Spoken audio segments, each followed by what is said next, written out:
Didn't the other kids tell you not to come here? Go back before it's too late!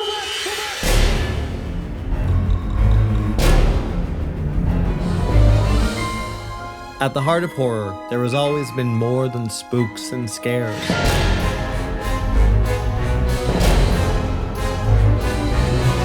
Sometimes, it's not what you see, but what you hear.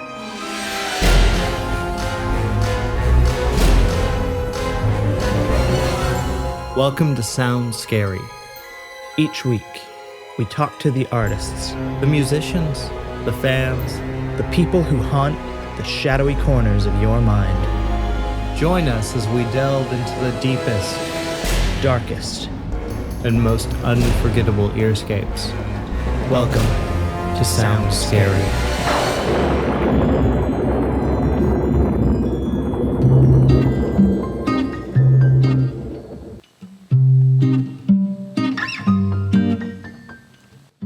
Welcome to another episode of Sound Scary. I'm your host, Ryan Coltrera. Our guest today is J.W. Ocker, Edgar Award-winning author of books such as Poland, A Season with the Witch, and the New England Grimpendium. He is also the host of a new podcast based on his travel blog. Thank you for being my guest today. Thanks for having me here in your office. Yeah, a nice balmy day. So my first question is, what drew you to the world of oddities, specifically choosing that as a career, and what made you decide to turn that into travel writing? It was mostly accidental. I was always wanted to be a writer, but mostly in fiction. Like everybody else growing up that wants to be a writer, they want to write books that are novels and stories. And then right around the time I graduated college, the internet really took off, and I started writing for the internet, and that's mostly a nonfiction medium. So I started writing essays and that kind of thing, and it was a lot of fun. I realized I love writing nonfiction. And then I wanted to write kind of more personal stuff. That's another thing the internet is really good at, is writing personal stuff. But when I started writing personal stuff, I learned that I was extremely boring.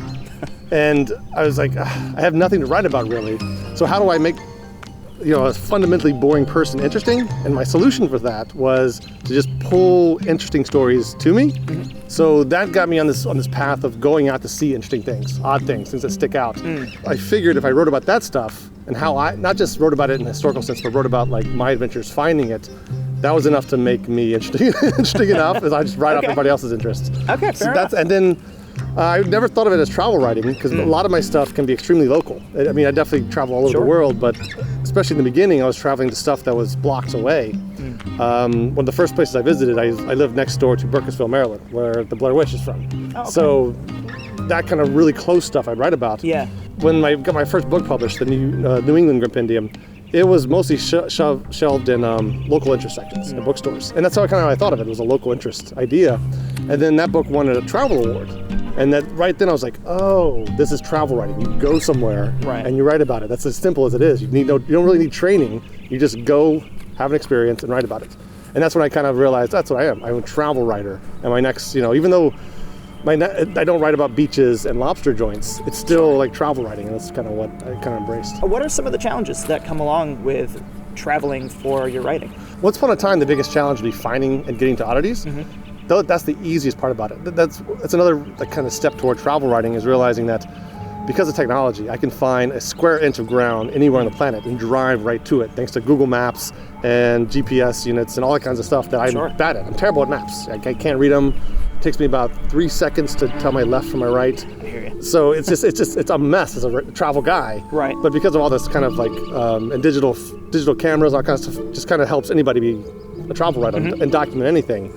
So that's the easy part. So the hard part is actually going. So getting up in the morning, and so much good TV on, and I love it all. And I'm like, man, it's a Saturday morning. I should binge watch something. Right. Or I can get out and drive 3 hours away and go see something cool. So that's a big struggle. Another struggle is just the pure awkwardness of what I do. So, I mean, this is a good example of it. It's sitting in the middle of a graveyard talking. And that's generally my life, is like going to a great museum, but only wanting to see that one weird thing. Hey, here you have a shrunken head somewhere here. I want to see that. I don't quite care about the historical stuff.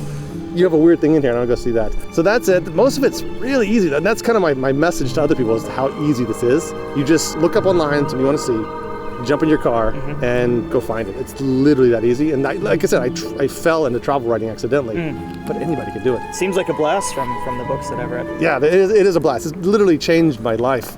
The way I look at the world, the way I kind of approach the world, what I enjoy doing. It's been, and they always say travel changes you, but they always mean, like all those kind of like travel channel hosts, they always mean you meet new cultures and you intersect with new people and you learn new experiences, and that's all true. Right. But just the fact of going somewhere and seeing a cool object and learning the history of that object on yourself, even if you're an introvert, right, it's just as kind of mind expanding as the hardcore travel. Yeah, of course. I know exactly what you're talking about.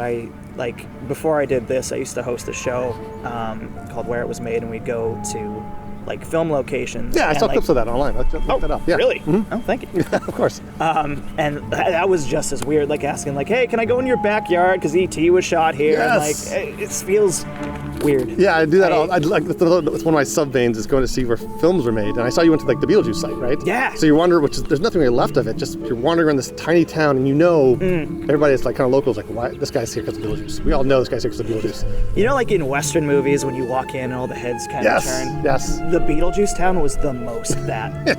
Like, I don't think anyone in that town like loves that they're the Beetlejuice town. Mm-hmm. And so like we were driving through there and people were staring at us like, why are there cameras? And once if you can get over that awkwardness and just talk to people, they are as interested as you are. Yeah. Especially once they realize this is in their town. Yep. There's a sort of sense of pride. Like if those Beetlejuice people, the Beetlejuice town people, if we sat down with them and kind of walked them through kind of love of the movie and the effect of the movie and living in a film set, basically. For sure, yeah.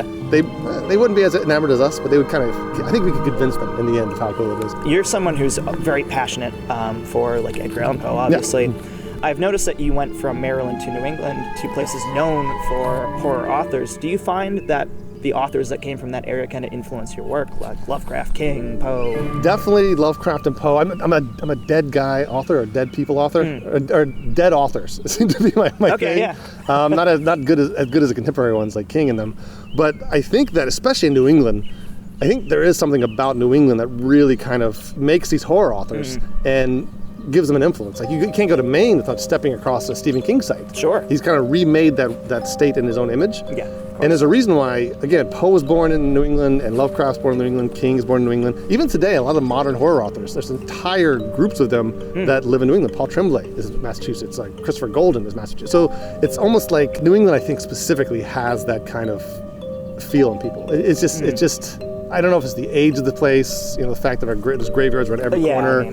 This place dates back to, the 1600s when very few places in the country do as far as, the New World goes. I always say that the formula to find cool macabre stuff is amount of time plus amount of people, because that always equals lots of death. So if you have if you have centuries of time and big kind of groupings of people, you're gonna have lots of cool macabre stuff, and that's basically New England. People come to New England to see a spooky place. Oh yeah, I like it though. I love that. Oh, absolutely. I live in LA, but I fly back here every couple months just because this is my vibe. This is why I love horror. And LA is cool, right? Because it has almost every horror movie ever filmed in LA. Right, so you got that cool thing, but it doesn't add up to like a spooky vibe. It's hard to be spooky in the sunlight. I mean, if we were shooting this in LA, we'd have palm trees and beaches, which is great for some people, but this is more my thing. Exactly. This is more the ambiance, the horror. I mean, exactly. When you take a book to the beach, right, you're not taking a horror novel usually. But the second the rainstorm happens, you crack open that horror novel, throw on the horror movie, and that's when you want to watch it. It's a Vincent Price day, absolutely. Yeah, exactly. And it definitely draws people from all around the world. I went up to Stephen King's house last week with one of my friends, and we brought a red balloon and went to all the locations. People were pulling over, telling us they're coming up from Florida to see this, and Wisconsin, and people just all around the world come here. It's got to be the King effect. I remember the first time I went to King's house, same awkwardness. So I'm like, man, I'm in his neighborhood. It was before I even moved up here, actually. I was on a road trip in New England. And me and my then girlfriend, now wife, were just sitting on the road saying, we have to get out and take a picture in front of his fence, of course. But it felt so awkward and weird. And then while we're waiting there, this giant bus pulls up of tour people. Oh, yeah. They all get out, take their pictures, then leave. And I'm like, okay. Well, told me two things. First off, I'm okay doing this. And two, he's not home because he's probably at a Red Sox game. Yeah, no way he would absolutely. do that. He'd let people come and do that. So you're known for the oddest things that you have seen. Mm-hmm. What is the oddest thing you have not seen and want to? Oh, so my number one thing that I want to see, but the one that I've always kind of thought about from the beginning of my Otis adventures, is the skeleton of Joseph Merrick, the Elephant Man. I read his story one time. and just kind of fell in love with the story, fell in love with him, fell in love with the idea of him. Then of course watched David Lynch's film. Sure. Fell in love with that as well. It's also kind of unattainable. That's also why it's one of my ones I really want to go to, because it's in London. And it's in a hospital there. It's not on display. Not at all on display. They won't let you go gawk at it, which is kind of my thing. Yeah, gawk at it. For sure. So it's impossible, but they also have a little tiny museum right in the hospital, and they have a replica of his skeleton. Okay. So like a cast made directly from his bones, which I still have. I've been to London quite a few times, and I never can time it because it's like only open on certain days or whatever. But if somebody said, go see whatever you want, I would go to that hospital in London and say, can I see Merrick's bones? Yeah. And, maybe they would let me, maybe they wouldn't. So what can you tell us about your upcoming book, 12 Nights at Rotherhouse? That is a haunted house book. It is the story of two friends who decide to spend 2 weeks inside of a haunted house, almost like isolation tank. No contact with the outside world, no groups of paranormal investigators with them, just the two of them in this house.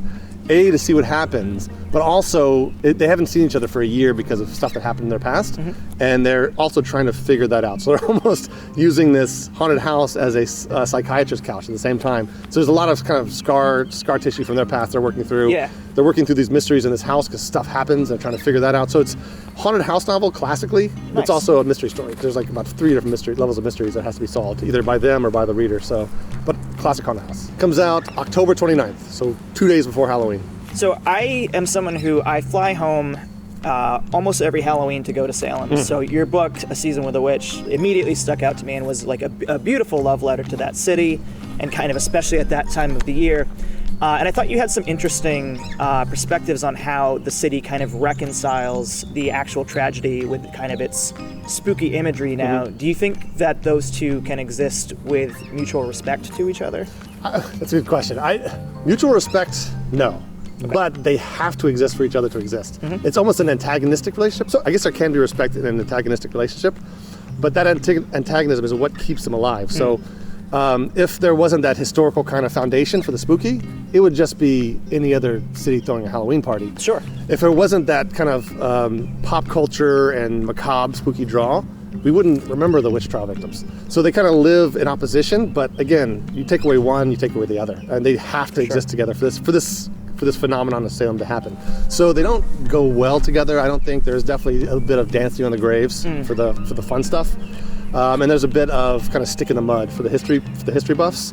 But they both have to be there for Salem to be the interesting city it is today. And was there a moment when you were there that to you kind of defines like this is Salem? Was there a moment or a place that you think best defines what that city is? I think so. I would tell a person, so I always tell people when they say, where do I go? I always say, walk the Essex Street pedestrian mall. That's, if you only do that, you did Salem, because that's where you'll find the souvenir stores and the haunted houses and the restaurants and the costumes, and that's where the party is. Obviously go to the burial ground as well, that's part of the party. Sure, but of course.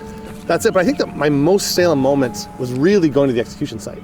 So this was before it was kind of widely known where it was. They hadn't announced it. They hadn't built a memorial there at all. It's literally a hump of rock behind a Walgreens, but a mile outside of downtown. So I went there late in October, and I just climbed up the rock, and knowing I was in this super historical site where a mile away was a Halloween party going on that only existed because of the witches, that was probably my favorite quiet moment where like, this is Salem. This is exactly Salem. Sitting here in this weird spot where history happened, where weirdness is going on, just, a walk away. For sure. That was Salem. The other one was probably Halloween night itself. Right. It was just chaos, a blast. Everybody was having fun. Nobody cared about history. Nobody cared about any of that kind of stuff. They were just there to kind of celebrate the moment. And that was also kind of beautiful. That you could do it in Salem, and it has, even if you don't care about the history, it still has a certain resonance. Sure. To throw on a costume and walk down the pedestrian mall. I mean, you could do it in any city. Do it in Cincinnati. Do it in St. Augustine. It's not going to have the resonance.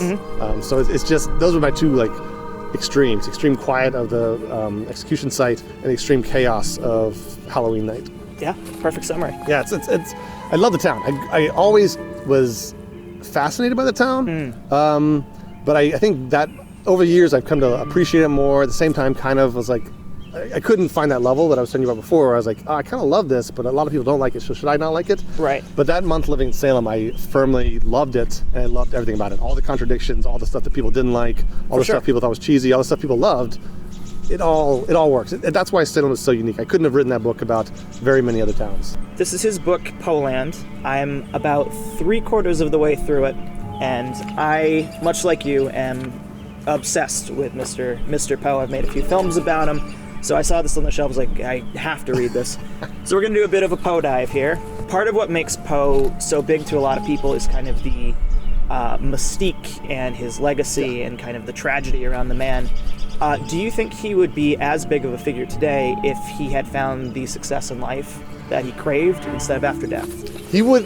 I think he would still be famous. He would be like Washington Irving famous, though, where people acknowledge him, study him a little, like him. Yep. Washington Irving's great, but don't really obsess about him. Maybe he'd be slightly less than Mark Twain famous, or again, a part of history, but not obsessed about. Like there's an obsession about Poe the person and Poe the character, I guess, that is different from any other American writer or artist, especially from back then. So I think he would be famous, but he wouldn't be the object of obsession that he is. What drew you to him? That's a good question. I really don't know. I mean, I remember the first time I read him, I came across him in a book. It wasn't even for a school project, but it was a big book of poetry and stories for school. And The Raven was my first introduction to him. And I just had this impulse that I had to memorize The Raven. It wasn't something I did. I didn't memorize poetry as a hobby.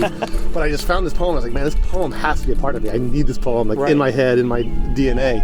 So I memorized that poem, and just from that point on, he's always been around. In culture, it's hard to duck him. Even if you don't like him, you can't duck him. For sure. And so it just, that grew and grew and grew. And that book actually was my attempt to exercise him a little bit. Sure. Like, good, now I'm done with Poe. I've read everything by him, read all his letters, I've been to all his places, I've written this book, but it hasn't happened. I've become probably more Poe as a result of that book. I was going to say, I feel like that might have backfired. It did a lot. Now I'm a Poe guy. I'm a happily Poe guy. I've heard you're a bit of a Poe collector too. What are some of your favorite pieces that you have? Yes, that happened on accident too. So probably my favorite stuff. So I have a book from 1901 that was put together. It's a copy of The Raven that a printing press in Virginia put together, just as a example of. They were using it as a promo piece. So they were just showing how good they were at printing. It's bound well. It's illustrated. It's beautiful.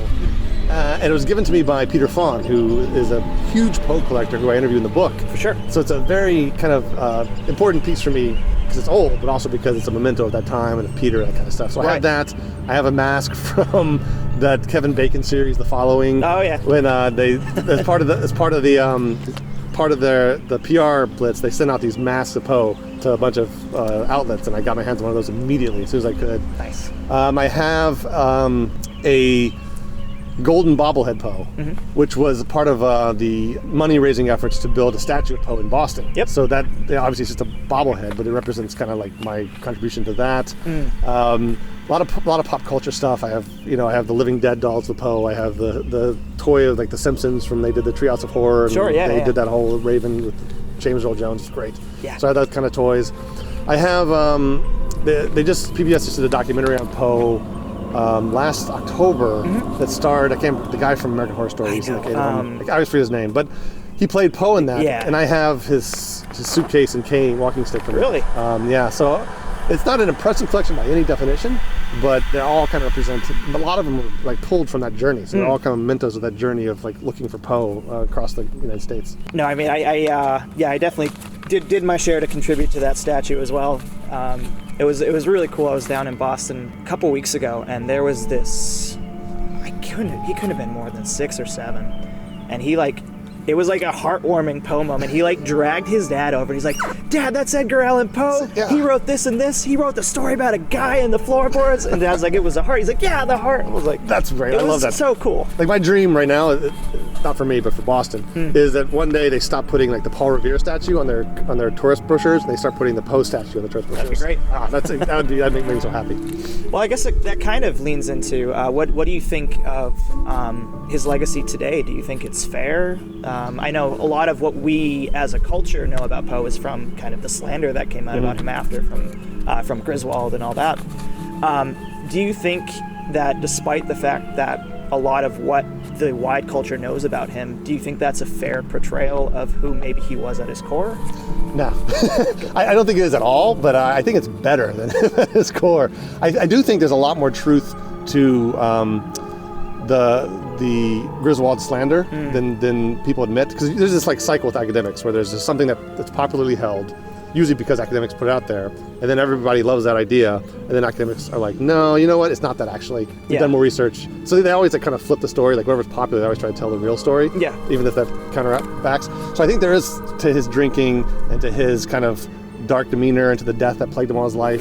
So I think there is a lot more truth than academics like to admit. He's definitely not a horror character, which is kind of what we've turned him into. Right. He's a horror character.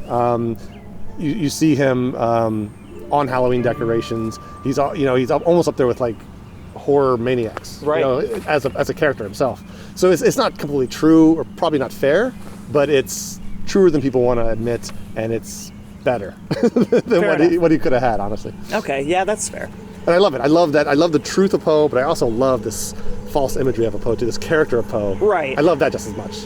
Oh, for sure. I mean, it's hard not to almost kind of crave that image of him just walking through a cemetery, kind of bummed out. Yeah, and if he hadn't died early, if he had lived another 20, 30 years, he could have watered that image down a lot. He could. I talked to one scholar, and he was like, he was of the belief that the next decade, that Poe would live 5 more years, American writers started getting more kind of the ability to support themselves and more famous. Yeah. And he'd been part of that trend, and he could have easily have, added to his bibliography with a bunch of stuff that didn't fit that horror monster. Yeah. Now, most of his stuff actually didn't fit the horror stuff. He did a lot of comedy, right, a lot of journalism, but if he'd kind of leaned more into those and pushed the horror aside more, it could have damaged that legacy. Yeah, that's fair. And I guess a little bit further on this is, you're from the world of writing, I'm from the world of entertainment. Do you think that my world has done a decent job capturing the essence of his work through all like the Price films, through The Following, to the John Cusack movie?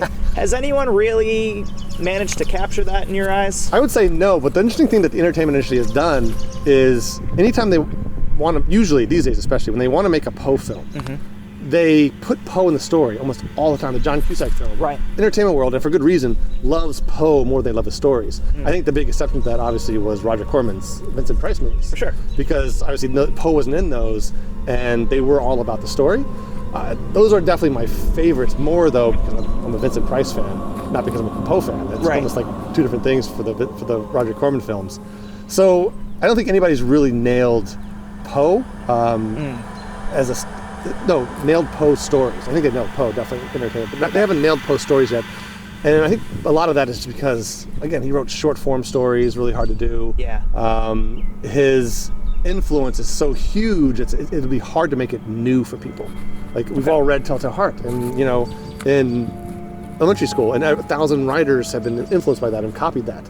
So I think it's doable. It's definitely doable by somebody, but it will take somebody kind of looking at it fresh and kind of reinterpreting Poe and focusing really hard on his work as opposed to Poe himself, which is really hard to do. It's hard to ignore Poe, but in general, no, I don't think we've nailed Poe yet. I think we will at some point though. Okay, I take that as a challenge. All right, so we'll end the Poe dive here. If you are at all an Edgar Allan Poe fan, please pick up his book Poeland. I'm loving it so far. This is essential for anyone who loves the work of Edgar Allan Poe. Pick that up. All right, so as someone who spends a lot of time on dark things and scary things, what scares you personally? I don't scare easily. I definitely can freak out. The times I freaked out the most is in my house. I don't really know how to explain this, but I can come to a graveyard at night, which I have done lots of times. Haunted asylums, prisons, caves, I've done all that stuff. Haven't freaked out, but if I'm alone, home alone, like back in the day when my wife would travel for business, and it was just me for a week, by night 2, I'd have every single light on. And I would hear voices in the fan, and it would just freak me out. And I think what that is when I'm here, when I'm in graveyards or spooky places, I expect spooky, and I kind of want spooky to happen because it makes a more interesting story. When I'm home, I don't want that to happen, and that's when your guard's down. Okay. And you're almost waiting for that to be like a violation, like that freak out over nothing. It could be over nothing, a movie or a story I remember or something I'm writing about, and that's when I get the freak out the most, is in my house. So we touched on Rotterhouse, but what's your sight set on next? So the book I'm writing now, which comes out next year through Quirk Press in Philadelphia, is a nonfiction book about cursed objects. Cool. So I'm going to visit a lot of cursed objects. I have a lot of cursed objects I visited in the past already, and it's going to be a big compendium of about 50 different cursed objects their histories, their real histories, their paranormal histories, all that kind of stuff that tangles up. So it's a really fun project. All right, and as a last teaser for that, what is one of the objects you've encountered so far? Last week I was in St. Augustine, Florida, and they have there a 2,400-year-old rug made out of cat hair that was found in an Egyptian tomb of a mummy princess. Jeez. And that is supposed to be cursed. Like if you walk across it, something bad's supposed to happen. It's a very vague myth, but most of cursed objects are very vague stories. But yeah, seeing that 2.5 millennia old rug made out of cat hair was a really weird experience. So now, one of the things that I like to do in the show, since we are a show based in auditory horror, even though we kind of go off topic from time to time, is ask my guests what album or soundtrack influenced you personally from the world of horror. And you told me yours was X-Files. That's the X-Files, yeah. Music. I have a big love of music, but I can't listen to it a lot because when I listen to music, I can only listen to music. So I can't use it as background. And usually my entire life is writing, reading, working, and I can't listen to music when I'm doing any of those things. So the one place I can listen to music is in the car when I'm doing audio trips. But the X-Files was huge for me because obviously I was prime age for that kind of hysteria back in the 90s. Sure. And loved the X-Files, loved everything about it. Accidentally stumbled on the first episode the first night it aired. So it was there from like minute one, obsessed with it. Bought a t-shirt, the first t-shirt that ever came out, bought that thing, had to like mail order it through a catalog, so it wasn't in stores yet. It wasn't the big phenomenon yet it had become. And of course that soundtrack, especially the score, especially that theme music from Mark Snow that we all know, iconic with the whistling and like the weird kind of new agey kind of vibe to it, just kind of infected you. You just every time you heard that, you immediately thought of not just the X-Files, you thought of weird stuff, and aliens and monsters. It kind of like broadened to like be a spooky soundtrack for life, and it was great. So, and even today I'll use that when I'm driving around, especially at night on the way home from visiting something weird. You put that on and you immediately can imagine yourself as like Fox Mulder digging up the strangest stories. It's obviously it's a little bit great. It's a great headspace for it to put you in. And then it influenced my more conventional taste when they put out Songs in the Key of X in 1996. So that was the height of the X-Files hysteria. And of course everybody wanted to be involved. They wanted to be on the show, they wanted to do music for the show. So they put out a compilation of just artists of the day. Most of the artists on that album I ended up loving a lot. Rob Zombie, that's where I kind of found him. Alice Cooper was on that album. Screaming Jay Hawkins was on that album, that's where I kind of found him. And the big one for me was Nick Cave. See, I was surprised to find that on there because you associate that so much with Scream. Yes, that's the thing. So Red Right Hand was on there, which was actually in probably half a dozen horror soundtracks at the time. It was just so famous. But what really got me about Nick Cave, it was a good song, loved the song, but then what really got me about Nick Cave is, I don't know if you knew this, but there's two hidden tracks on that CD. I was just about to ask you about that, yeah. So back in the day, obviously there's probably not, probably like kids watching this, they don't know what CDs are, but back in the day they would hide tracks on CDs. So the CD track on the back would have 12 tracks, names, whatever, and then if you listen to the last track to the end and then sat for 2 minutes of silence, there'd be a hidden track at the very end.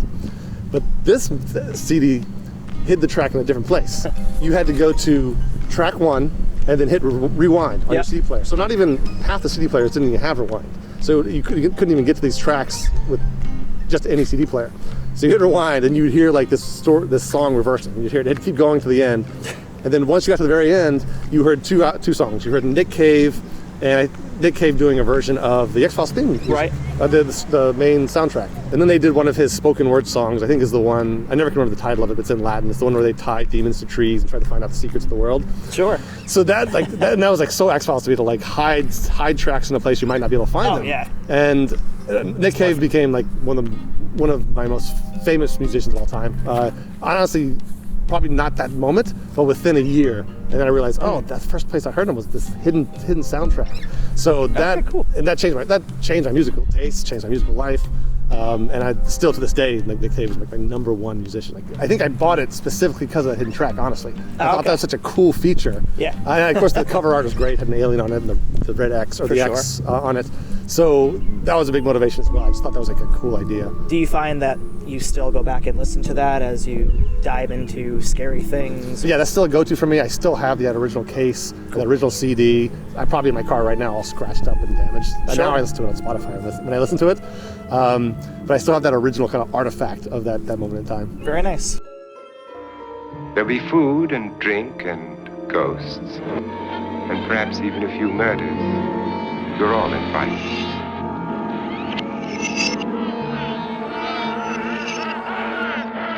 I'm going to tell you the story of the Kneeland Maids. It takes place in Gardner, Massachusetts. Gardner is known for its furniture.